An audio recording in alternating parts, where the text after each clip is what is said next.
So you get the idea. Joining me now, Andy Puzder, author of The Capitalist Comeback and former CKE restaurant CEO. Austin Goolsbee, economics professor at University of Chicago's Booth School of Business and former President Obama's chief economist. Gentlemen, this is, very interesting. The president says he's sticking to his guns on this. But Andy, let me start with you. People in his own party say that they think this is a mistake. Well, look, you can't really judge this as an economic move. This is a political move. We need to address the emergency at the border. And if these Republicans who aren't siding with the president have a better solution, then they should propose it and come up with it, because something's got to be done. As you said, there is a dire emergency at the border now. We've gone from a crisis to a dire emergency, and nobody else is coming up with anything. I think the president feels like he needs to act. He has to act. And if Congress isn't going to support him, there's not a lot of other choices.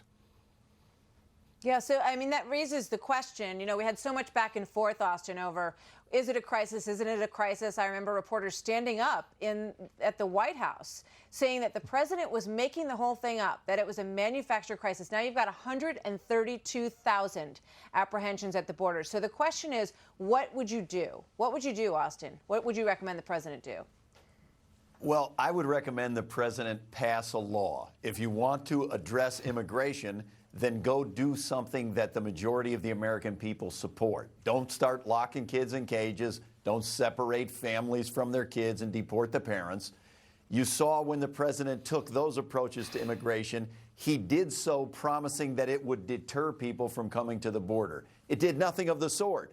And what you do not do is then go create an economic problem for U.S. manufacturing, which is to put a multi-$100 billion tax on American workers and American consumers to try to punish some other government. I think it's non-constitutional. It violates Article 1 of the Constitution, and it keeps belying the basic question. Why can't the president just go pass a bill like the Constitution outlines?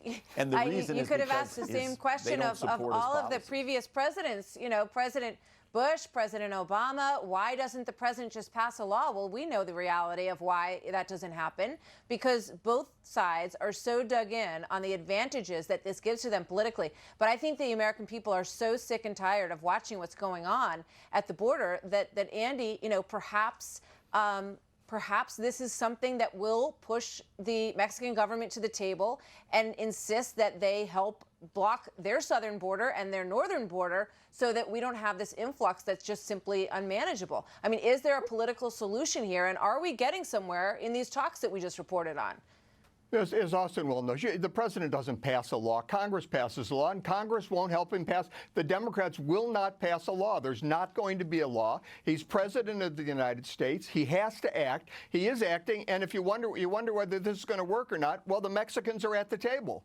They were in Washington, D.C. today. They're talking. They'll talk again tomorrow. Hopefully, this will bring some kind of resolution to the emergency that we're now being impacted by at the border. Long term, the solution should be legislation. But both parties are going to have to work together to accomplish that. And I think, as everybody knows, that's not going to happen before the election. Austin? Well, I would just say the reason the president can't get legislation passed is because literally 3/4 of the country disagree with the approach that he's taking. They don't favor putting kids in cages. They don't favor separating children from their parents and deporting their parents. I understand that they don't favor that's a very bad moment in this conversation, but to keep going back to it doesn't really get us anywhere. So, you have to, I asked you the first time, what would you do? And you said, the president should pass a law, which is, as Andy just explained, isn't how it works. And we know that prior presidents were able to do it. I don't see how putting So I'm just looking for one suggestion from you as to something else that would be concrete that would stop the influx at the border right now, specifically.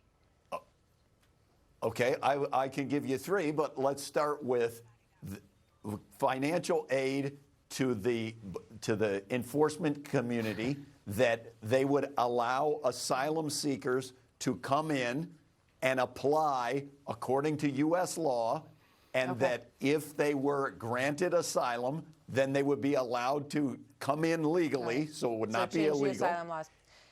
All right. Where's he supposed to get the money from? Change the asylum laws. They won't even give him money for the wall. Where's he going to get the money from? We'll pick it up here next time, gentlemen. Thank you very much. Good to see you tonight. When we come back, Democratic President...